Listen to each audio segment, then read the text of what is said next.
Welcome back to the world of mathematics. Maths की इस दुनिया में आप सभी का हार्दिक स्वागत है। Today we are going to see method 3 to find the range of function. और उसमें स्पेसिफिकली फॉर्म कैसा है, L by Q, Q by L और क्यू बाई क्यू, मतलब लीनियर बाई क्वाड्रेटिक या फिर क्वाड्रेटिक बाई लीनियर या फिर क्वाड्रेटिक बाई क्वाड्रेटिक। मतलब किस तरह के इक्वेशन होंगे कि चलो f of x equal to से 2x plus 1 whole divide by x square minus 2x plus 3, ऐसा है ना। या फिर ऊपर क्वाड्रेटिक होगा, समझ लो x square plus 5x plus 7, नीचे कोई लीनियर टर्म होगा 5x माइनस 7 या फिर 17 वॉट एवर। या फिर ऊपर नीचे दोनों क्वाड्रेटिक है तो, है ना, x square minus 7x plus 9 divide by x square plus 5x plus 4। इस तरीके से ऊपर नीचे में से दोनों में से कोई भी एक आध क्वाड्रेटिक है, ऊपर या नीचे, न्यूमरेटर या फिर डिनोमिनेटर, दोनों में से कोई एक आध क्वाड्रेटिक है और एक आध लीनियर है या फिर दोनों क्वाड्रेटिक है, तो रेंज कैसे फाइंड करेंगे उसके लिए ये मेथड हमको सीखनी है। ठीक है, तो चलो पहला क्वेश्चन देखते हैं। एंड बेस्ड ऑन दैट, वो जो प्रोसीजर मैं यहाँ पे दिखाने जा रहा हूँ वो प्रोसीजर के बेस से आप इसमें से कोई भी क्वेश्चन सॉल्व कर सकते हो, है ना। तो चलो समझ लो, क्वाड्रेटिक बाय क्वाड्रेटिक का ये इन जनरल मेथड ले ली। इन जनरल मेथड मतलब सबसे complicated method quadratic by quadratic की बनेगी। ये तीनों में से मेथड तो एक ही है, प्रोसीजर भी एक ही है, बट कैलकुलेशन में इसमें ज़्यादा कॉम्प्लेक्स कैलकुलेशन आएगा, इसमें कम आएगा as compare to this one, है ना। तो इसका अगर कैलकुलेशन सीख लेते हैं तो ये दोनों में तो आराम से हम कैलकुलेशन कर पाएंगे, है ना। तो कैसे करना है भाई, सबसे पहले हम लेंगे y इक्वल टू, ये जो भी एफ ऑफ एक्स है ना उसकी जगह y ले लो। ठीक है, ये जो पूरे एफ ऑफ एक्स को y ले लिया, बाकी एज इट इज। अब क्रॉस मल्टीप्लाई कर लो, है ना। ठीक है, क्रॉस मल्टीप्लाई मतलब y के साथ इसको मल्टीप्लाई कर लिया इक्वल टू दिस वन। अब y अंदर मल्टीप्लाई कर लो। चलो y को मल्टीप्लाई करने के साथ साथ ये सभी तीनों टर्म को इस तरफ भेज दो, minus x square minus 4x plus 1 equal to 0। ठीक है, ये 3 स्टेप हो गए। अब क्या करना है बताएं, इसमें से आपको x स्क्वायर वाले 2 टर्म मिलेंगे इसमें हमेशा ही, फिर x वाले 2 टर्म मिलेंगे हमेशा ही, और 2 टर्म x के बिना, है ना। ठीक है, 2 x स्क्वायर वाले टर्म, 2 x वाले टर्म एंड 2 टर्म जो है उसमें x होगा ही नहीं। मतलब हम x के फॉर्म में क्वाड्रेटिक क्रिएट करना चाहते हैं तो कर सकते हैं, है ना। तो पहले ये दोनों x स्क्वायर वाले टर्म को साथ में रखूँ तो उसमें से x स्क्वायर कॉमन क्या बनेगा भाई, तो बन जाएगा 3y minus 1 into x square. ठीक है, फिर y वाले दोनों टर्म, x वाले दोनों टर्म को साथ में रखे तो इसमें से x कॉमन निकालो तो बचेगा क्या भाई, तो यहाँ पे बचा 12y और उस तरफ बना -4, दोनों में x common.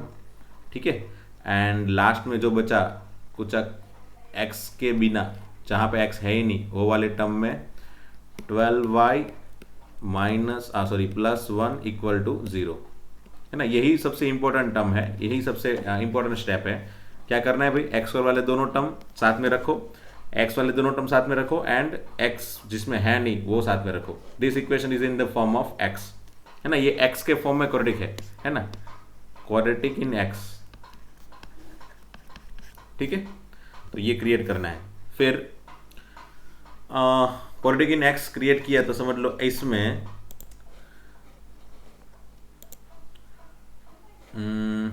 Quadratic in x के फॉर्म में इक्वेशन मिल गया। तो अब यहाँ से क्या सोच सकते हैं भाई, तो इसमें अगर x की वैल्यू बनाने जाए तो डेफिनेटली पॉसिबल तो होगी ना, होनी तो चाहिए, है ना। x की वैल्यू पॉसिबल होनी तो चाहिए, है ना, मतलब x के सॉल्यूशन पॉसिबल तो होने चाहिए, है ना।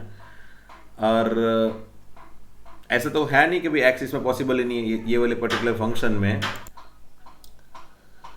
तो इसमें x जो है ना, x वो तो हमेशा ही रियल आएगा, है ना। x तो हमेशा ही रियल, क्योंकि रियल नंबर ही इसको डिफाइन कर सकता है। ऐसा तो है नहीं कि भाई x को हम इमेजिनरी ले सके इसमें और फंक्शन डिफाइन हो जाए, है ना। तो जो भी x हम यहाँ पे पुट करेंगे वो हमेशा ही रियल नंबर पुट करेंगे। तो इसका मतलब क्या होगा कि भाई x की रियल वैल्यू पॉसिबल होगी। तो x की रियल वैल्यू कब पॉसिबल होती है भाई, तो x का तो फॉर्मूला ये है ना, x is equal to minus B plus minus root D by 2a। तो x के रियल रूट या फिर x की रियल वैल्यू कब होगी, जब ये जो है ना, ये बंदा, ये d नाम का बंदा वो पॉजिटिव या फिर 0 हो तब। अगर ये डी नाम का बंदा नेगेटिव है तो फिर एक्स खुद इमेजनरी बन जाएगा, है ना। अगर डी नेगेटिव है तो फिर ये एक्स की वैल्यू क्या हो जाएगी, imaginary. That is not possible, है ना। एक्स की इमेजनरी वैल्यू लेके तो ये फंक्शन की रेंज नहीं बना सकते ना।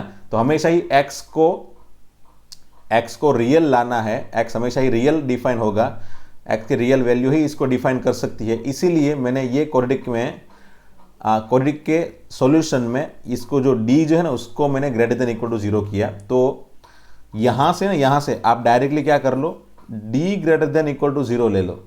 इससे आपको कंडीशन मिलेगी एक्स के फॉर्म में, सॉरी वाई के फॉर्म में, है ना।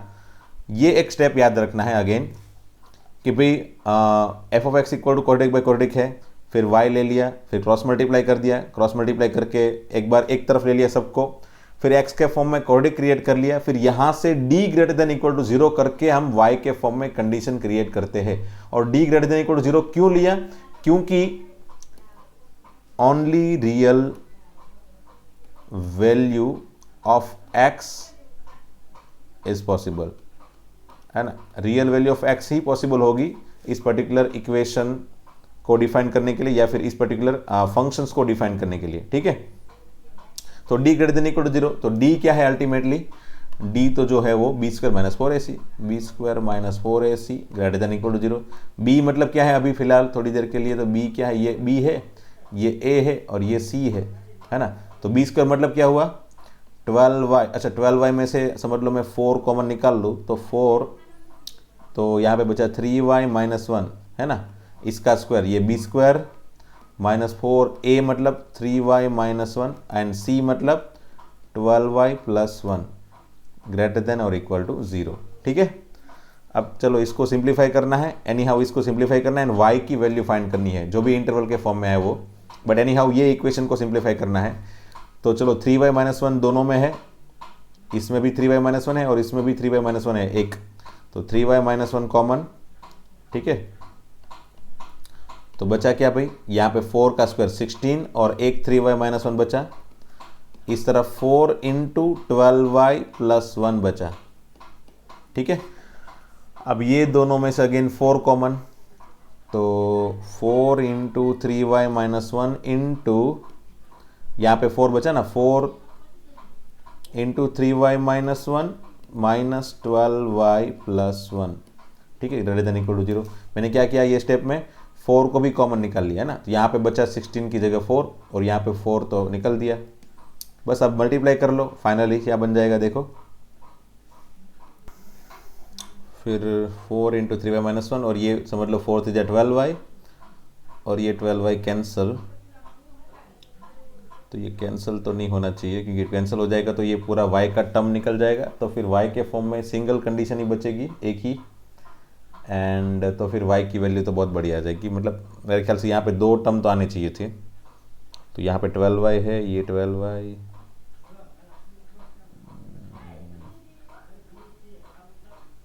अच्छा ये यहाँ से मिस्टेक है, 20y प्लस 1 है, वो ये 20y प्लस 1 है, देखो है ना, 20y प्लस 1, तो वही 20y प्लस 1 यहाँ पे, ठीक है। तो यहाँ पे भी 20y प्लस 1 एंड सिमिलरली यहाँ पे भी 20y प्लस 1 करने पे फाइनली अब देखो 4 3 12y माइनस 4, ये हो गया 12y minus 4 minus 20y minus 1 into यहाँ पे as it is 4 into 3y minus 1 greater than और इक्वल टू 0। तो फाइनली 4 इंटू 3y माइनस 1 और ये 12y minus 20y that is 8y minus 8y minus 5, ठीक है। नेगेटिव से मल्टीप्लाई करने पे 4 into 3y minus 1 into 8y plus 5, है ना। ये पर्टिकुलर इक्वेशन को नेगेटिव से मल्टीप्लाई किया पूरे को, बराबर। तो इस तरफ में नेगेटिव मल्टीप्लिकेशन इस ब्रैकेट के अंदर दिया और लेस ग्रेटर देन का हो गया लेस देन, और 0 को नेगेटिव से मल्टीप्लाई करने पे 0 ही होगा, ठीक है। फाइनली हम क्या बनाते हैं यहाँ से नंबर लाइन, और 2 पॉइंट कौन कौन से मिले अभी मुझे, एक तो 1/3, एक -5/8 और एक 1/3, तो प्लस माइनस प्लस लेने पे आंसर फाइनली मुझे मिला y बिलोंग्स टू नेगेटिव रखना है ना, लेस देन इक्वल टू 0 है तो नेगेटिव लेना है, -5/8 से लेके +1/3 एंड क्लोज ब्रैकेट लेना है। ठीक है, दोनों में क्या लेना है, क्लोज ब्रैकेट। ठीक है, ओके। और हाँ, और ये कंडीशन कब पॉसिबल है, ये कंडीशन पॉसिबल करने के लिए यहाँ पे मैंने क्या लिया था, क्वाड्रेटिक इन एक्स लिया था ना। तो क्वाड्रेटिक इन एक्स को डिफाइन करने के लिए यहाँ पे क्वाड्रेटिक इन एक्स को डिफाइन करने के लिए एक्स स्क्वायर का कोफिशिएंट है ना, वो हमेशा ही नॉट इक्वल टू 0 होगा, है ना। So ultimately y should not be 1/3। तो ये जो आंसर बना ना, वो 1/3 नहीं ले सकते इसमें, है ना। 1/3 पर्टिकुलरली यहाँ पे हमने लिया ही नहीं है, we have not taken 1/3 because 1/3 लेने पे तो ये क्वाड्रेटिक बनेगा ही नहीं, तो फिर ये आगे वाली ये सभी कंडीशन तो बनेगी नहीं ना। सो y should not be 1/3, it means कि y की वैल्यू 1/3 पॉसिबल नहीं है ना, ये पर्टिकुलर कंडीशन से। तो मैंने क्या किया कि जो भी ये y की कंडीशन बनी ना, y की कंडीशन, उसको सेपरेटली चेक किया। क्या किया, 1/3 लेना है या नहीं लेना है, उसके लिए मैंने क्या किया, y इक्वल टू 1/3 से तो यहाँ पे सॉल्यूशन, एक्चुअल में इसका सॉल्यूशन तो यहाँ पे 1/3 नहीं ले सकते, बट 1/3 सेपरेटली चेक करना पड़ता है ना। For y equal to 1/3 we have to check कि कोई x पॉसिबल है क्या, दुनिया में कोई x ऐसा पॉसिबल है जिसके लिए y इक्वल टू 1/3 आएगा, है ना। तो मैं क्या करूँगा, y इक्वल टू 1/3 लेके x फाइंड करने की कोशिश कर रहा हूँ, है ना, इसमें। ठीक है, ये f of x equal to y, जो y इक्वल टू 1/3 है, उसको लेके मैंने सेपरेटली चेक किया कि दुनिया में कोई ऐसा x है जिसकी वजह से y इक्वल टू 1/3 पॉसिबल है। ऐसा कोई x है तो मैंने y इक्वल टू 1/3 लेके चेक किया। चलो इसमें से x बनाने की कोशिश कर रहा हूँ। पहले क्रॉस मल्टीप्लाई कर लो, तो 3x² + 12x + 20 इक्वल टू, उस तरफ 3 मल्टीप्लाई करोगे, 3x² + 3 4 = 12x -3। तो यहाँ पे 3x² कैंसिल, 12x भी कैंसिल, बचा क्या, 20 इक्वल टू -3, नॉट पॉसिबल।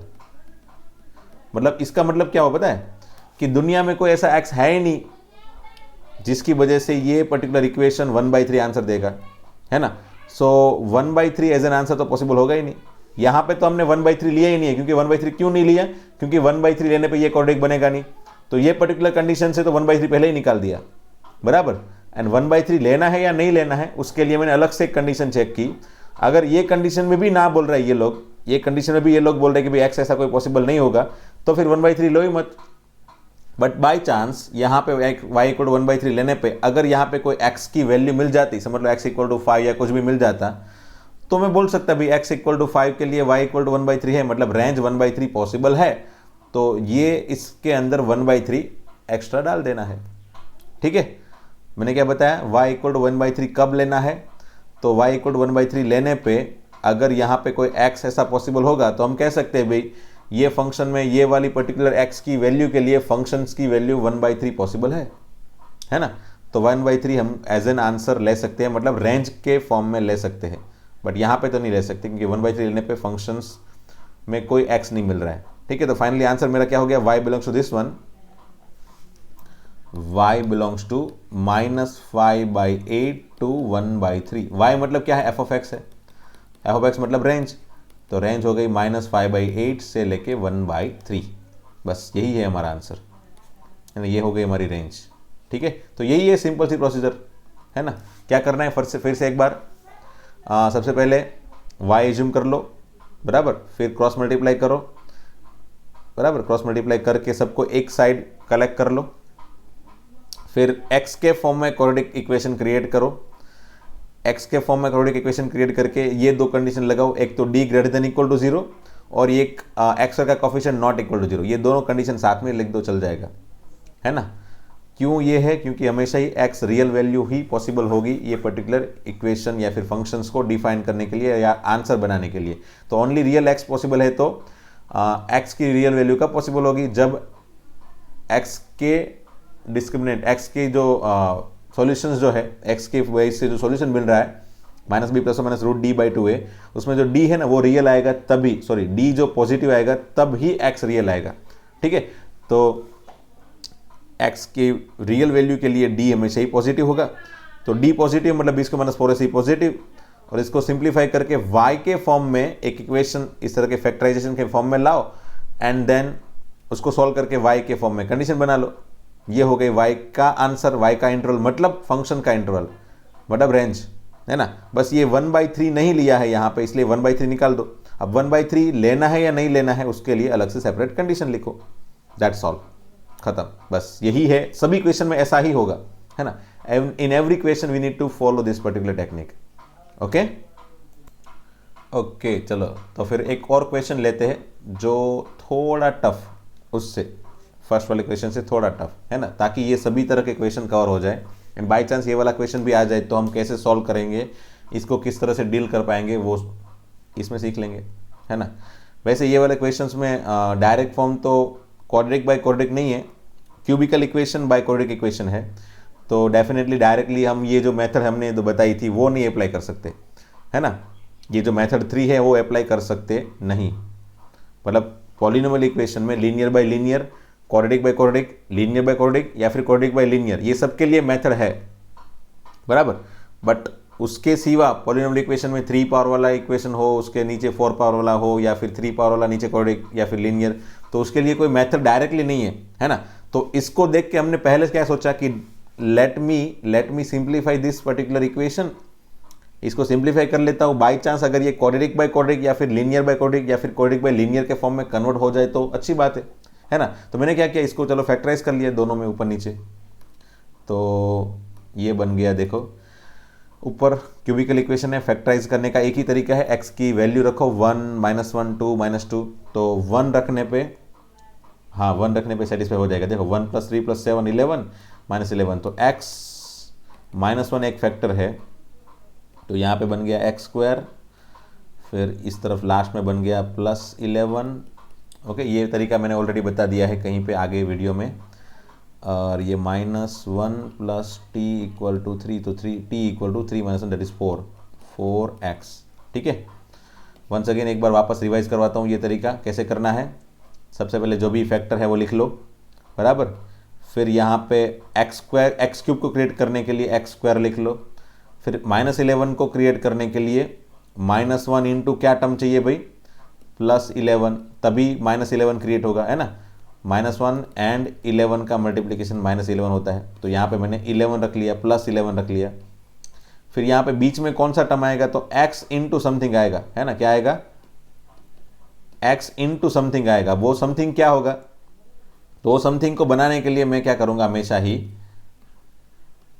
यहाँ पे ये दोनों का मल्टीप्लिकेशन क्या होगा, -1 इंटू x², दैट इज -1, है ना। कॉफिशिएंट तो -1 ही होगा, प्लस t ले लेता हूँ थोड़ी देर के लिए, इक्वल टू यहाँ पे x² का कॉफिशिएंट, ये दोनों का मल्टीप्लिकेशन में x² वाला टर्म आएगा, और यहाँ पे भी x² का कॉफिशिएंट क्या है, 3, बस वो कंपेयर करना है ना। ये दोनों के मल्टीप्लिकेशन से बना -1 इंटू x² बराबर plus t into x² equal to यहाँ पे 3x², ऐसा होता है ना।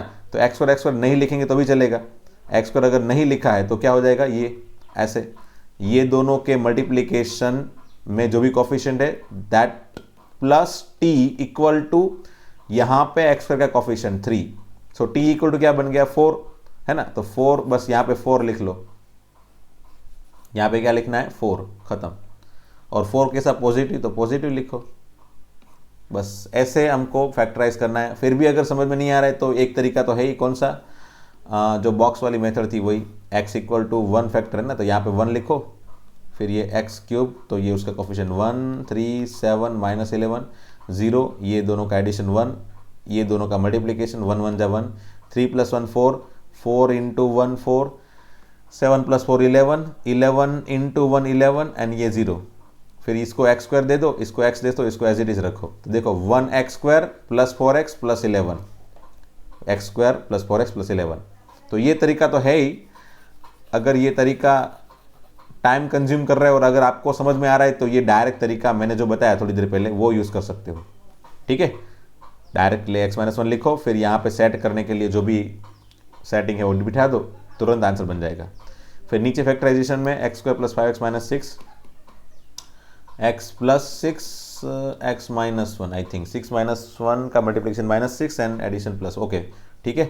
तो ये हो गया। अब देखो, हाँ यहाँ पे कैंसलेशन पॉसिबल है, तो अगर कैंसलेशन पॉसिबल है तो फिर कैंसिल कर सकते, है ना, कैंसिल कर सकते हैं। इसका मतलब क्या हुआ कि चलो इसको कैंसिल कर सकते हैं, इसका मतलब क्या हुआ कि कैंसिल कर सकते हैं, तो फिर ये बन जाएगा फॉर्म कौन सा, quadratic bye linear x square plus 4x plus 11 by x plus 6। और कैंसिल किया ना, तब मैंने यहाँ पे एक्स्ट्रा कंडीशन लिख ली, x शुड नॉट बी 1। वो तो आपको याद है, लीनियर बाय लीनियर वाले क्वेश्चन में मैंने आगे एक आध वीडियो में भी बताया था, वहाँ पे क्वाड्रेटिक बाय क्वाड्रेटिक था और वहाँ पे भी हमने एक आध टर्म ऊपर नीचे कैंसिल करके लीनियर बाय लीनियर बनाया था। तब जो कैंसिल किया था ना, उसको मैंने यहाँ पे साइड में एक्स्ट्रा नॉट इक्वल टू करके लिख दिया था, है ना। तो ये हमेशा ही करो। क्यों करना है, क्योंकि x इक्वल टू 1 लेने पे ये तो डिफाइन हो रहा है, बट x इक्वल टू 1 लेने पे ये डिफाइन नहीं होगा ना, ये वाला।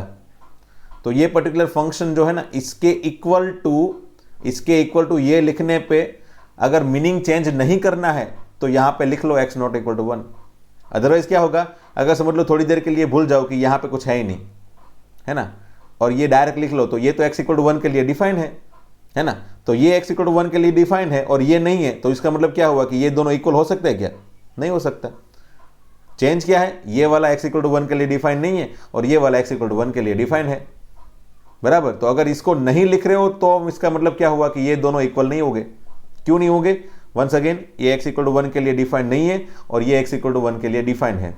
तो इसको भी x इक्वल टू 1 के लिए डिफाइन नहीं करना है, इसलिए साइड में कंडीशन लिख ली, है ना। क्योंकि यहां पे x इक्वल टू 1 रखने पे आंसर पॉसिबल नहीं है, यहां पे भी x इक्वल टू 1 रखने पे आंसर पॉसिबल नहीं होना चाहिए, इसलिए साइड में लिख लिया x नॉट इक्वल टू 1। खत्म, ओके। अब ज़्यादा नहीं समझाऊंगा, बस यही है। अब हो गया, देखो क्वाड्रेटिक बाय लीनियर, तो इसको y एज्यूम कर लिया पहले, एंड वही मेथड है क्रॉस मल्टीप्लिकेशन, बराबर। क्रॉस मल्टीप्लाई कर लिया, फिर मल्टीप्लाई कर लो एंड एक सबको एक तरफ इकट्ठा करो, है ना। एक इस तरफ इकट्ठा किया, मतलब मैंने एक्स स्क्वायर वाले टर्म की तरफ इकट्ठा किया। उसका रीज़न है, मुझे पता है, आपको पता है, एक्स स्क्वायर का कोफिशिएंट तो हमेशा हम पॉजिटिव रखते हैं, है ना। इस तरह से हम इक्वेशन को डिज़ाइन करेंगे ताकि एक्स स्क्वायर का कोफिशिएंट तो पॉजिटिव रहे। बाई चांस समझ लो ये वाले सभी टर्म को अगर इस तरफ ट्रांसफर किया तो भी चल जाएगा, वो माइनस एक्स के फॉर्म में आएगा। तो फिर लास्ट में फिर नेगेटिव से मल्टीप्लाई करके ये पूरा इक्वेशन बनाएंगे, है ना। Better we can get equation in such a way that we should not do extra calculation, है ना। एक्स्ट्रा कैलकुलेशन करना ना पड़े, उस हिसाब से ही हम पहले से ही ट्रांसफर करते रहेंगे। तो ये दोनों टर्म को इस तरफ ट्रांसफर कर लिया। तो फाइनली मैंने क्या बताया था, एक एक्स वाला टर्म, फिर एक्स वाले जितने भी टर्म है वो इकट्ठा करो, तो यहाँ पे 2 एक्स वाले टर्म है और एक कांस्टेंट है ना। और ये 6y है ना, ये 6y, देखो वापस वही मिस्टेक हो जाती, xy प्लस 6y, ठीक है। तो x square plus 4 minus y into x, बराबर, 4 minus y into x plus 11 minus 6y equal to 0, है ना। ये क्या हो गया भाई, देखो x के फॉर्म में एक क्वाड्रेटिक क्रिएट हो गया। तो x के फॉर्म में क्वाड्रेटिक क्रिएट करते ही तुरंत पहले क्या लिखो भाई, d greater than equal to 0 and नहीं, d greater than equal to 0 and साथ में कंडीशन क्या है भाई, x का कोफिशिएंट पॉजिटिव, x का कोफिशिएंट 0 नहीं होना चाहिए। तो ये डेफिनेटली 0 नहीं है, यहाँ पे तो 1 है, तो ये साइड में ये वाली कंडीशन लिखने की जरूरत है नहीं, है ना। बाई चांस x का कोफिशिएंट y के फॉर्म में होता है ना, तो उसको नॉट इक्वल टू 0 लिख लेते, ठीक है। तो चलो d greater than equal to 0 है, d मतलब बी स्क्वायर माइनस 4ac, तो बी स्क्वायर मतलब 4 माइनस वाई का स्क्वायर माइनस 4a मतलब 1, c मतलब 11 माइनस 6y ग्रेटर देन और इक्वल टू 0, ठीक है। अब चलो डायरेक्टली मल्टीप्लाई कर लेते, वाई स्क्वायर एक्सपेंशन कर लेते, y square minus 8y plus 16 minus 44 plus 6 4 जा 24y, ठीक है। तो ये फाइनली इक्वेशन हो गया वाई स्क्वायर प्लस 16y और 16 में से 44 जाएगा तो कितना बचेगा, minus 28 greater than equal to 0। देखो ये इक्वेशन हो गया y के फॉर्म में, और मुझे फैक्टराइज करना है ना। अल्फा एंड बीटा 2 रूट अगर मिल जाए तो y minus alpha y minus beta, अगर ऐसा पॉसिबल हो जाता है तो डायरेक्टली मैं फिर वो नंबर लाइन बना सकता हूँ, है ना। ये अल्फा लिख लिया, ये बीटा लिख लिया, बट उसके लिए मुझे अल्फा एंड बीटा तो चाहिए ना सेपरेटली। तो चलो अल्फा एंड बीटा के लिए मैंने साइड में कैलकुलेशन कर लिया, minus B plus minus under root of D, D मतलब B square minus 4ac, negative 28 है ना सी, तो उसको यहाँ पे प्लस रख के नेगेटिव 28 हो गया पॉजिटिव, है ना, minus minus plus, divided by 2a मतलब 2, ठीक है। तो ये -16/2 दैट इज 8 प्लस और माइनस 1/2 इंटू, इसमें से क्या कॉमन निकाल सकता हूँ भाई, क्योंकि ये 28 जो है ना वो, ये 28 जो है वो 7 इंटू 4 हो जाएगा, बराबर, 7 इंटू 4। इसका मतलब क्या है कि हमारे पास इस तरफ 4 एंड दूसरा 4, मतलब 4 4 16, इस तरफ भी है और इस तरफ भी 16 है। मैं क्या बोल रहा हूँ समझ में आ रहा है? ये 28 की जगह 7 इंटू 4 समझ लिया, तो 4 इंटू 7 इंटू 4 है ना, ये एक्चुअल में ये टर्म ऐसा बन गया, और ये 16 का स्क्वायर है, तो दोनों में 16 16 है, तो 16 को स्क्वायर रूट से बाहर निकालूंगा तो वो क्या बन जाएगा भाई, 16 का स्क्वायर रूट हो गया 4, तो ये 4 अंडर रूट से बाहर निकालने के बाद हो गया, तो अंदर क्या बचा भाई, तो अंदर एक 16 निकल गया, तो एक 16 बचा इस तरफ, प्लस यहाँ पे 4 4 दोनों निकल गए, बचा 7, ठीक है। तो फाइनली ये 2 2 जा 4, तो ये बच गया क्या 8 प्लस और माइनस 2 अंडर रूट के अंदर 16 प्लस 7 क्या हो जाएगा भाई 23, है ना, 4 प्लस 3 23, ओके। तो ये हो गया 8 प्लस और माइनस 2 रूट 23, मतलब दो रूट कौन कौन से मिले भाई, एक 8 माइनस 2 रूट 23 और दूसरा है 8 प्लस 2 रूट 23, ये दो रूट हो गए, बराबर। तो फाइनली मेरा आंसर क्या हो गया भाई, y बिलोंग्स टू क्या होगा, प्लस माइनस प्लस करने पे, प्लस माइनस प्लस करने पे यहाँ पे पॉजिटिव वाले लेने ना भाई, पॉजिटिव वाले ग्रेटर देन इक्वल टू 0 है, तो y बिलोंग्स टू क्या होगा भाई, माइनस इनफाइनाइट से अल्फा, मतलब 8 माइनस 2 रूट 23, और ये टर्म लेना है क्या, हाँ लेना है, यूनियन 8 प्लस 2 रूट 23 से लेके प्लस इनफाइनाइट तक, ठीक है, ओके चलो ठीक है, ये हो गया हमारा फाइनल आंसर। बट हाँ इसमें एक और दिक्कत है, एक्चुअल में दो दिक्कत जनरली होती है, एक दिक्कत तो डायरेक्टली सॉल्व कर ली यहाँ पे हमने, कौन सी, तो इसकी वजह से यहाँ पे एक्स्ट्रा कंडीशन क्रिएट नहीं हुई, ठीक है, 1 हो गया, इसकी वजह से एक्स्ट्रा कंडीशन क्रिएट नहीं हुई, मतलब y की यहाँ पे एक्स्ट्रा कंडीशन क्रिएट हुई नहीं, वरना उसके लिए भी एक्स्ट्रा सेपरेट हमको y के लिए चेक करना पड़ता, तो वो तो नहीं करना पड़ेगा। बट यहाँ पे हमने x नॉट इक्वल टू 1 लिया ना, तो x इक्वल टू 1 लेके, इसमें क्या करो, x इक्वल टू 1 लेके एक बार चेक करो कि आंसर बन क्या रहा है भाई, है ना, x इक्वल टू 1 लेके एक बार चेक करो कि आंसर बन क्या रहा है, वो आंसर फिर बाद में सोचते वो आंसर के लिए कौन कौन से x पॉसिबल होंगे। तो x not equal to, x equal to 1 तो नहीं ले सकते, चलो x इक्वल टू 1 तो ले नहीं सकते, बट x इक्वल टू 1 लेके देखते हैं बन क्या रहा है भाई, y बन क्या रहा है ना, तो x इक्वल टू 1 लेते हैं, चलो इसमें y equal to x plus 4x plus 11 by x plus 6, तो देखो इसमें x इक्वल टू 1 ले लेते हैं, तो y बन जाएगा क्या, x मतलब 1 प्लस 4 प्लस 11 बाई 1 प्लस 6, मतलब हो गया 11 प्लस 4 15 प्लस 1 16 बाई 7, 16 बाई 7, है ना, तो y की वैल्यू 16 बाई 7 आएगी, बराबर, इसके अंदर है क्या, तो 16 बाई 7 मतलब अप्रोक्सीमेटली 7 2 जा 14, तो 2.2 समथिंग होगा, बराबर, अप्रोक्सीमेटली इसका आंसर होगा 2.2।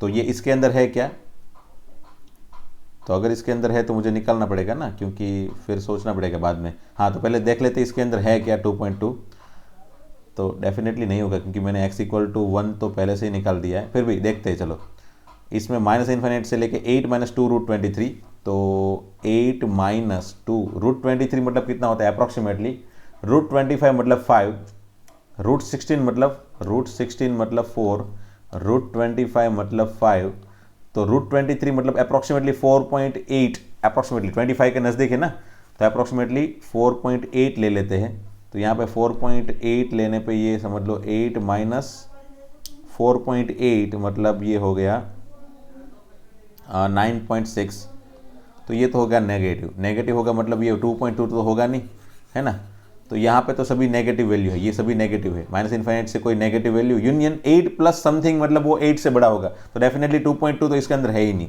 बराबर। बट फिर भी ये 2.2 हम ले सकते हैं या नहीं ले सकते, वो भी एक इश्यू है, ये 2.2 मतलब ये 6.16/7 हम ले सकते हैं या नहीं ले सकते, वो भी एक इश्यू है। क्यों है? एक तरफ से सोचे तो x इक्वल टू 1 के लिए जो भी आंसर मिले ना वो तो नहीं लेना है, क्योंकि x इक्वल टू 1 नहीं लेना है ना।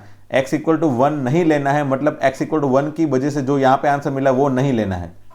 बट दूसरी तरीके से सोचे कि भाई x इक्वल टू 1 लेने पे जो भी आंसर यहाँ पे मिला y इक्वल टू 16/7 वो नहीं लेना है। बट बाई चांस ऐसा भी हो सकता है कि भाई x इक्वल टू 1 की जगह पे दूसरे कोई वैल्यू के लिए, दूसरे कोई x के लिए भी ये आंसर पॉसिबल हो जाए।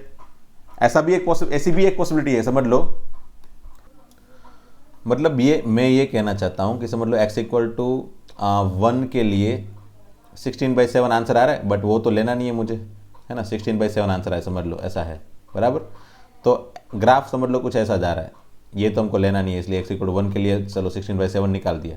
बट बाई चांस ग्राफ ऐसे वापस आया, समझ लो ग्राफ ऐसे वापस आया, ऐसा बन गया, तो ऐसे भी पॉसिबिलिटी है कि भाई y इक्वल टू ये 16/7 जो आंसर है ना वो x इक्वल टू 1 के लिए भी पॉसिबल हो और दूसरे कोई पॉइंट के लिए भी पॉसिबल हो, है ना। तो अगर दूसरे कोई पॉइंट के लिए अगर पॉसिबल हो, समझ लो यहाँ पे कोई अल्फा पॉइंट है, यहाँ पे समझ लो कोई ए पॉइंट है, उसके लिए अगर 16/7 आंसर पॉसिबल है तो मुझे आंसर में लिखना पड़ेगा ना भाई। आंसर में तो मुझे ऐसा तो है नहीं कि भाई सिर्फ 1 की वजह से है उसी को लिखना नहीं है, 1 की वजह से नहीं लिखना है मतलब दूसरे कोई पॉइंट की वजह से भी नहीं लिखना है, ऐसा तो है नहीं।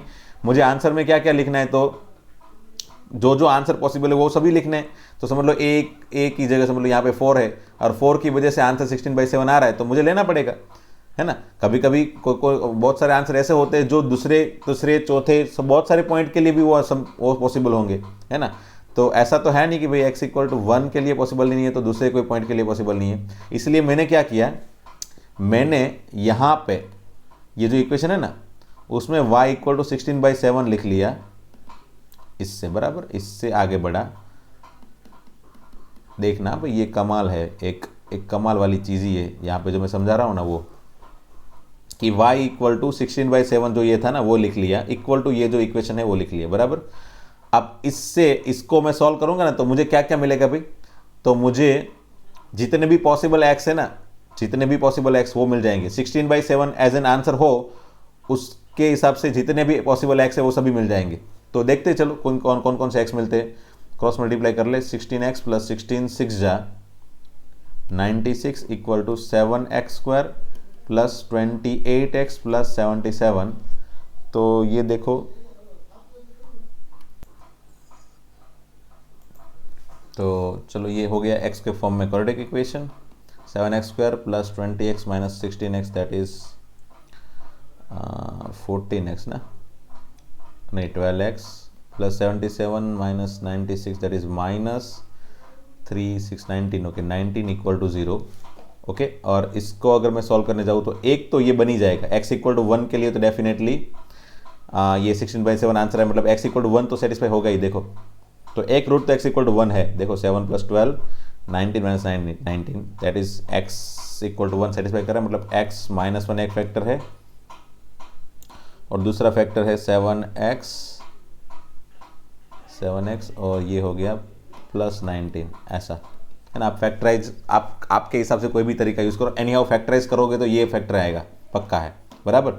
x minus 1 into 7x plus 19, तो यहाँ पे x इक्वल टू मिल गया 1 और x इक्वल टू मिल गया माइनस 19/7। देखो हो गया ना, x इक्वल टू 1 की वजह से भी 16/7 आंसर आ रहा है और दूसरा भी x है माइनस 19/7 जिसकी वजह से भी आंसर 16/7 आ रहा है ना। तो ऐसे दो अलग अलग x है, तो इसका मतलब क्या हुआ कि भाई x इक्वल टू 1 की वजह से तो चलो हमको एनी हाउ निकालना पड़ता है 16/7 आंसर। x इक्वल टू 1 नहीं लेना है मतलब 16/7 आंसर x इक्वल टू 1 की वजह से निकालना पड़ेगा, but x equal to minus 19/7 तो लेना पड़ेगा ना। ऐसा तो है नहीं कि x इक्वल टू माइनस 19/7 भी निकाल दो, तो x इक्वल टू माइनस 19/7 लेना है, इसीलिए x इक्वल टू माइनस 19/7 की वजह से answer again y equal to 16/7 ही बनेगा। अगर आप चेक करना चाहते तो कर सकते हो, x इक्वल टू माइनस 19/7 इसके अंदर रख देना, जैसे x इक्वल टू 1 रखा है ना वैसे ही x इक्वल टू माइनस 19/7 रखना, आपको फाइनल आंसर 16/7 ही मिलेगा, है ना। तो 16/7 एज एन आंसर पॉसिबल होगा, ठीक है, होगा। मैंने बताया ना यहाँ पे 1 की वजह से नहीं आ रहा, बट दूसरे कोई पॉइंट की वजह से अगर ये आंसर आ रहा है ना, तो फिर उसको लेना पड़ेगा एज एन आंसर, फिर उसको रेंज में कंसिडर करना पड़ेगा। तो फिर ये जो है ना, इसको अलग से यूनियन करके लिखना पड़ेगा ना, क्योंकि इसके अंदर तो है नहीं। तो फाइनली मेरा आंसर क्या हो गया भाई, यूनियन 16/7, ये हो गया मेरा फाइनल आंसर। एंड एक छोटी सी एरर इसमें ये है कि ये 16/7 एक्चुअल में इसके अंदर है ही, है ना, 16/7 इसके अंदर है, बट यहाँ पे मिस्टेक की है मैंने, यहाँ पे मिस्टेक की है मैंने एक्चुअल में। ये -16 है, तो -16/2 -8 है, और यहाँ पे भी -8 है। तो ये दो रूट कौन कौन से बन गए भाई, -8 - 2√3, -8 + 2√3। तो ये ऐसा है, -8 - 8 + 2√3। एंड अगर 16/7 आंसर बनाने जाओगे ना, तो ये बन जाएगा। क्यों? क्योंकि ये वाला टर्म कौन सा बनेगा, -8 + 2 × 4 पॉइंट, कौन सा करना है, 2.4 ना, 2.4 या 2.3, 2.2 सॉरी 4.8 करेंगे। 5 √25 मतलब 5, तो √23 मतलब 4.8 × 2 दैट इज 9.6। सो ये अप्रॉक्सीमेटली बन जाएगा 9.6 - 8 मतलब 1.6, है ना। तो ये 1.6 से लेके इनफाइनाइट है, और ये 16/7 जो है वो इसके अंदर है, 1.6 से लेके इनफाइनाइट है, उसके अंदर 16/7 मतलब 2 पॉइंट समथिंग इसके अंदर आ जाएगा। तो वो कंसिडर करना है ना। बाई चांस अगर हमको क्या होता, अगर समझ लो यहाँ पे 16/7 के इक्वल टू ये लेने पे सिर्फ एक ही फैक्टर मिलता, x = 1 एक ही फैक्टर मिलता, मतलब दूसरी कोई पॉसिबिलिटी आती ही नहीं, तो ग्राफ कुछ ऐसा होता, है ना, ग्राफ कुछ ऐसा होता कि यहाँ से फिर ये ऊपर चला जाता। तो सिर्फ x = 1 के लिए 16/7 एक ही पॉसिबिलिटी है, जिसके लिए 1 है, इसके लिए ही 16/7 पॉसिबल होगा। तो x = 1 ही सिर्फ मिलेगा मुझे यहाँ पे, तो फिर मुझे डेफिनेटली 16/7 निकालना पड़ेगा। क्यों? क्योंकि x = 1 निकालना है, इसलिए 16/7 निकालना है। तो 16/7 इसको मैं यहाँ से निकाल देता, ऐसे निकाल देता फाइनल रेंज से, है ना। बट यहाँ पे तो मुझे 16/7 रखना है, इसके अंदर 16/7 है और उसको मुझे रखना है। क्यों रखना है? क्योंकि x = 1 की वजह से तो हमको निकालना पड़ेगा, बट x = -19/7 की वजह से हमको रखना है। ठीक है। तो वंस अगेन ये common procedure as it is, आपको जो कॉमन प्रोसीजर सिखाई वो एज इट इज कर देनी है पूरी की पूरी। यहाँ तक कोई कंफ्यूजन नहीं होना चाहिए। बस ये दो कंडीशन, ये इस तरह की वैल्यू वाली दो कंडीशन होती है। एक तो यहाँ पे x का कोफिशिएंट अगर है, तो उसकी वजह से जो भी y मिलेगा ना, उसकी वजह से जो y मिलेगा वो रख लो, वो इसके y के इक्वल टू रख के फिर x फाइंड करो। वो मैंने अगले वाले क्वेश्चन में दिखाया था उसी तरीका। दूसरा अगर कोई टर्म कैंसिल हो रहा है, कोई टर्म कैंसिल हो रहा है, तो वो x = जो 1 है या फिर जो भी टर्म है, उसको x की जगह रख के जो भी y मिले उसको वापस इसके अंदर रखो, एंड अगेन x फाइंड करने की कोशिश करो। x = 1 के सिवा कोई दूसरा टर्म आ रहा है, अगर आ रहा है तो फिर उसको ये 16/7 एज एन आंसर पॉसिबल रखना है। अगर x = 1 के सिवा दूसरी कोई पॉसिबिलिटी नहीं है, तो फिर ये इसको हमको ये जो y = 16/7 है ना, वो आंसर से मुझे निकालना पड़ेगा, मतलब इसके अंदर से मुझे 16/7 को निकालना पड़ेगा।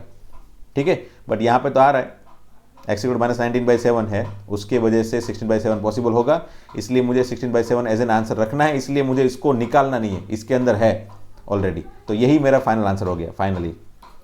ठीक है। थोड़ा कंफ्यूजिंग तो है, अगर डाउट है तो फिर दूसरे एक आध क्वेश्चन हम करवाएंगे लाइव लेक्चर में, बट एनी हाउ इसको बराबर से समझना है ना, एक आध बार और देखना ये वीडियो को, ताकि परफेक्टली समझ में आए, है ना। तो चलो मिलते हैं फिर नेक्स्ट लेक्चर में। थैंक यू वेरी मच दोस्तों।